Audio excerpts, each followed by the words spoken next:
Olá, vamos para mais uma das aulas de teologia sistemática, tratando da expiação do Senhor Jesus Cristo, e desta vez vamos observar a teoria da expiação universal. Essa teoria acredita que a morte de Jesus teve como propósito salvar a todas as pessoas. De modo geral, os proponentes da teoria fazem aquela distinção entre suficiência e eficiência. A morte de Cristo é suficiente para salvar todos, mas eficiente para salvar apenas os que creem.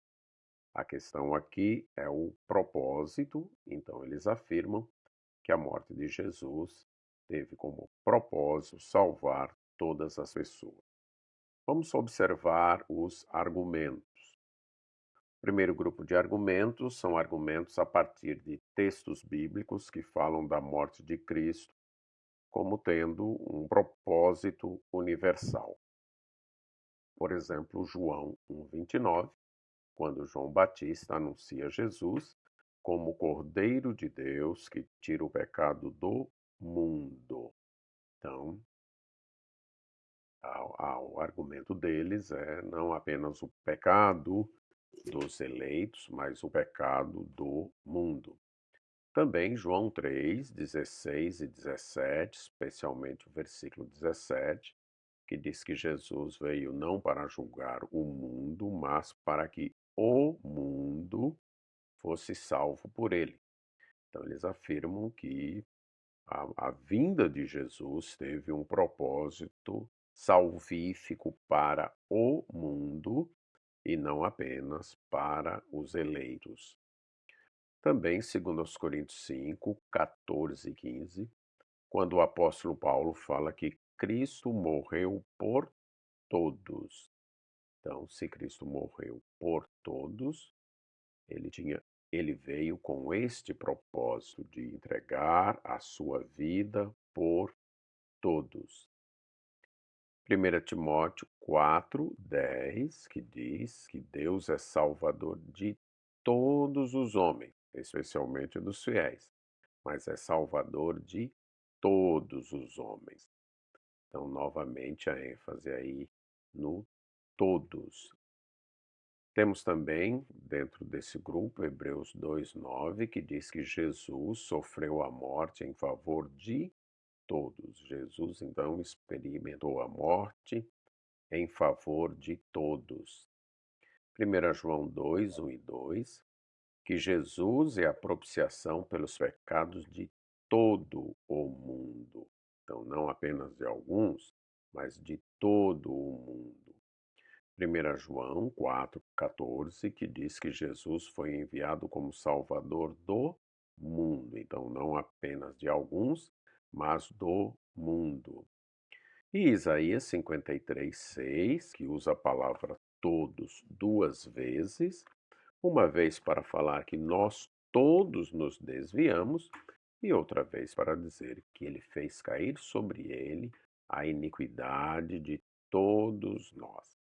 Então, o argumento dos proponentes desta teoria é que, se todos nós nos desviamos, o versículo então afirma que todos então, inclui todas as pessoas do mundo, segundo a interpretação dada por eles. Se todos no primeiro versículo se refere a todas as pessoas, o todos na segunda parte do versículo também deve se referir a isso. E 1 Timóteo 2,6, que diz que Jesus se entregou em resgate por todos. Então, são os versículos que eles utilizam para mostrar isso. Um segundo grupo de versículos são versículos que indicam que alguns pelos quais Cristo morreu irão perecer. Romanos 14:15, na advertência de Paulo aos mais fortes na fé, ele diz para cuidarem para não fazer perecer aquele por quem Cristo morreu. Então, o argumento que eles usam é: pessoas por quem Cristo morreu podem perecer. Então, a propósito não foi eficiente. O propósito foi salvar todos, mas esse propósito não será atingido. Em 1 Coríntios 8,11, num contexto semelhante, o apóstolo Paulo diz: o fraco, por quem Cristo morreu, é destruído.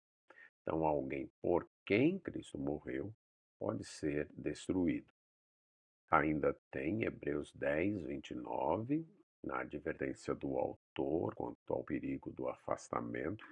Ele diz: quanto maior castigo merecerá quem insultou o Filho de Deus e tratou como profano o sangue da aliança pelo qual foi santificado. Então, a interpretação deles é que alguém que foi santificado pelo sangue de Cristo pode receber um castigo maior insultando a Deus e tratando o sacrifício de Cristo como profano. Em segunda Pedro 2:21, onde ele fala de falsos mestres que negarão o Senhor que os resgatou. Então, textos que mostram que pessoas pelas quais Cristo morreu poderão deixar de ter esta salvação. Eles entendem então que esses textos indicam que Jesus veio morrer por todos, embora nem todos venham a ser salvos. E textos que falam da pregação do Evangelho para todos.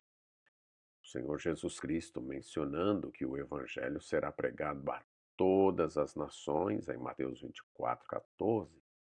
Também em Mateus 28:19, o texto da grande comissão, quando ele ordenou fazer discípulo em todas as nações, ensinando tudo o que ele havia ensinado.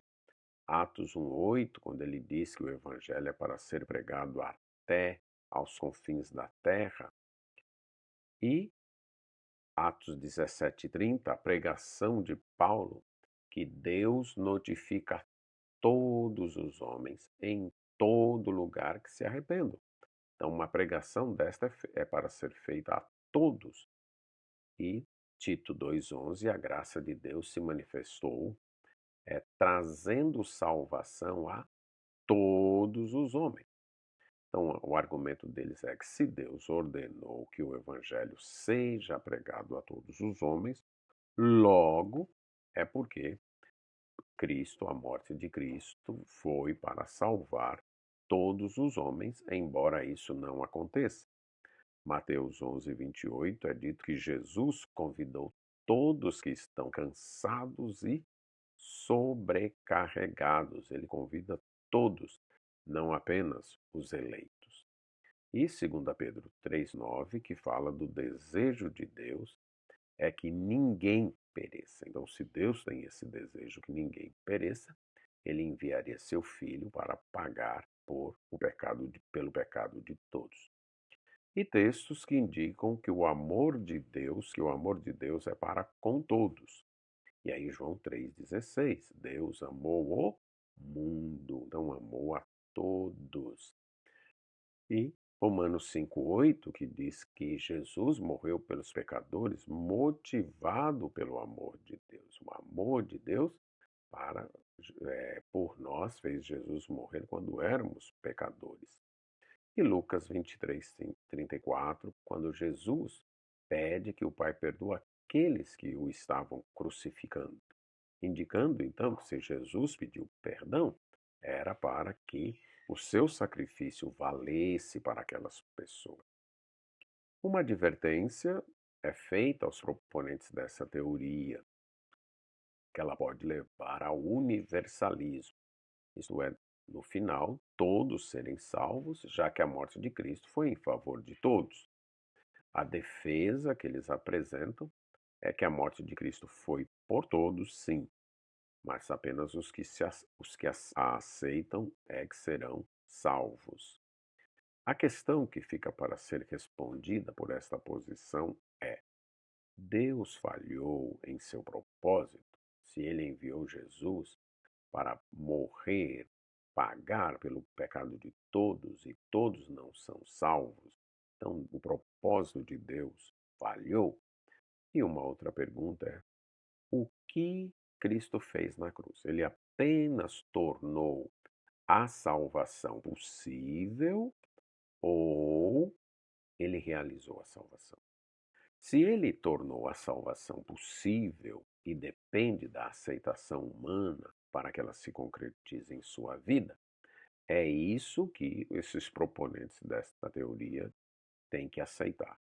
Agora, se ele realizou a salvação e ela foi por todos, então todos estão salvos. Então volta ao perigo do universalismo. Se todos não estão salvos e Jesus realizou a salvação na cruz, então logo ele não morreu por